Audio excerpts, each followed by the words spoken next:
नमस्कार फ्रेंड्स, सुजाताच किचनमध्ये आपल्या सगळ्यांचं स्वागत आहे। आज आपण बघणार आहोत वेगळ्या पद्धतीचं थोड्या खारं वांग।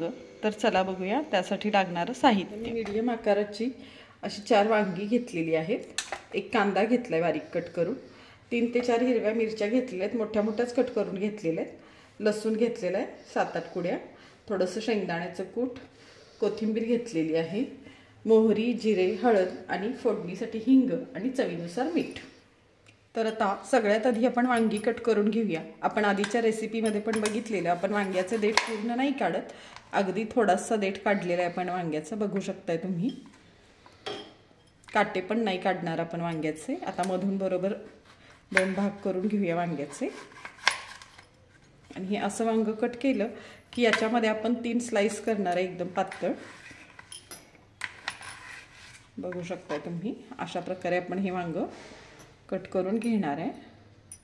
आपण आता ही सगळी वांगी अशीच कट करून घेऊया। तर आता बघू शकताय तुम्ही, आपण अशी सगळी वांगी कट करून घेतलेली आहे।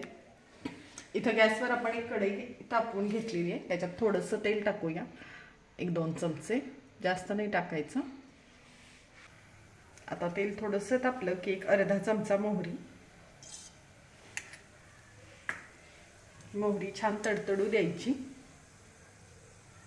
मोहरी छान तडतडते आता आपली। आता अर्धा चमचा जिरे टाकूया,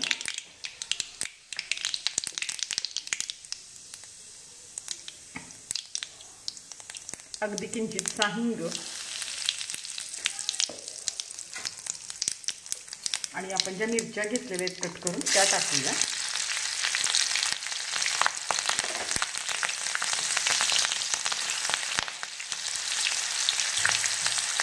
मिरच्या पण आपल्याला छान भाजले। आता लसूण टाकूया, लसूण आता मोठा मोठा चेचून घेतलाय।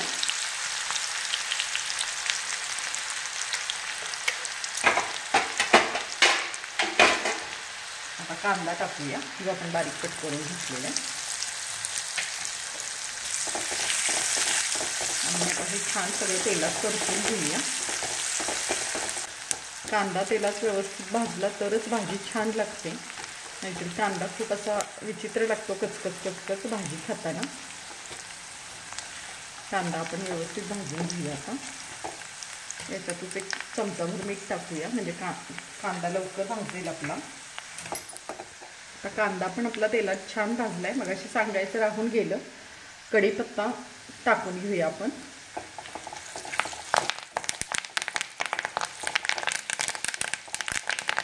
कढीपत्ता पण तेलात छान भाजलाय, बघू शकता तुम्ही। लसूण आपण असा छान खरपूस भाजून घेतलाय, त्याच्यामुळे वांग्याला एक टेस्ट वेगळीच येते।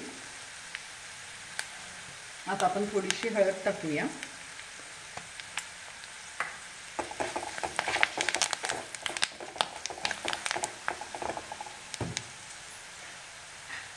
आणि आता वांग टाकूया आपण।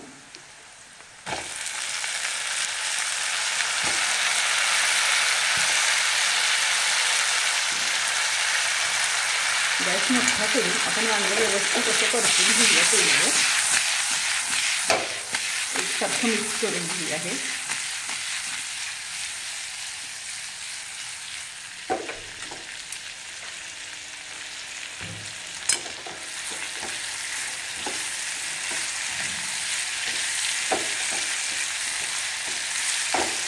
आपण याच्यात तिखट वापरणार नाहीये,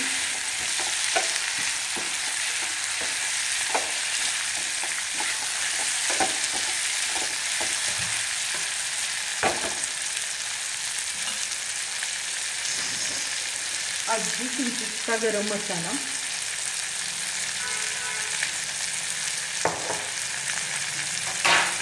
आपण हे वांग 1-2 मिनिटं वाफवून घेऊया झाकणवर। तर आपलं वांग झाकून ठेवून 1-2 ते 3 मिनिटं झालेली आहेत, बघू शकता तुम्ही। छान वांग वाफवले गेले, बऱ्यापैकी सॉफ्ट झाले, खूप छान दिसते आपलं वांग। आता याच्यात आपण शेंगदाण्याचा कूट टाकूया।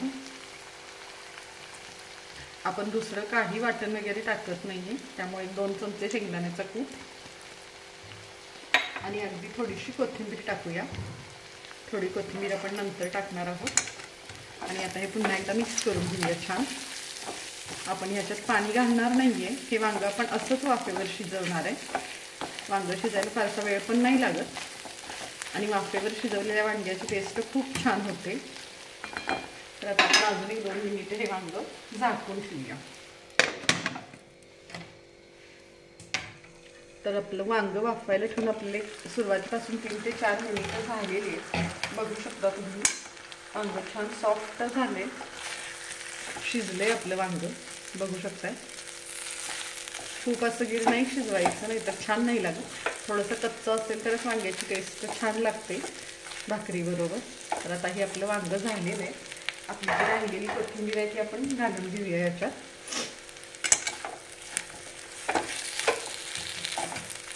आता आपण गॅस बंद करून घेऊया.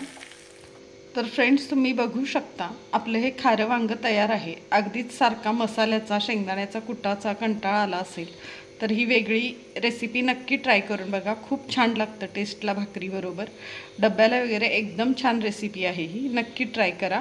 आणि अशाच रेसिपीसाठी सुजाताज किचनला लाईक करा, शेअर करा, सबस्क्राईब करा. धन्यवाद.